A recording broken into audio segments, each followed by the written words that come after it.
வணக்கம் மக்களே.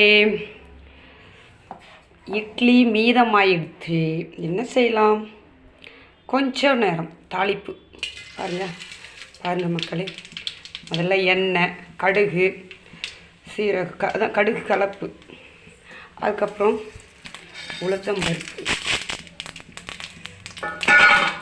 அதுக்கப்புறம் காஞ்ச மிளகா, மோர் மிளகா ரெண்டுமே போட்டிருக்கேன்.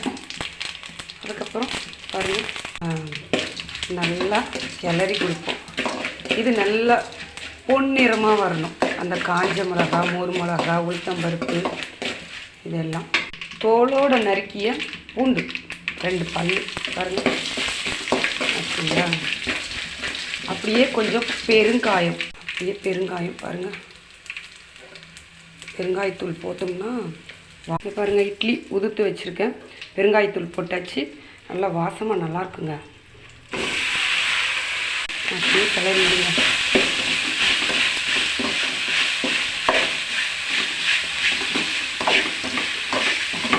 எனக்கு செம்ம அருமையாக இருக்குங்க சாப்பிட.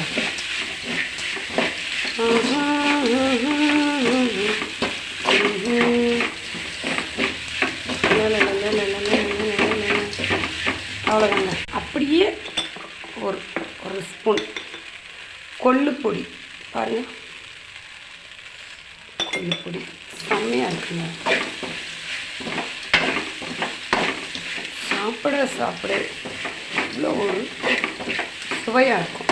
நீங்களும் இதை ட்ரை பண்ணி பாருங்கள், அப்புறம் கமெண்ட்ஸில் சொல்லுங்கள். ஓகே. அப்புறம் மக்களே, லைட்டாக ஒரு நல்லெண்ணெய் கொஞ்சம் ஊற்றிக்குங்க. நல்லெண்ணெய் எப்பயுமே சூடுபடுத்தக்கூடாது. அப்படியே சாப்பிட்டா இன்னும் நல்ல சத்து மிக்கதாக இருக்கும் நமக்கு. ஓகேங்களா? இத்தனை நான் சாப்பிட போகிறேங்க. பாய். வணக்கம் மக்களே.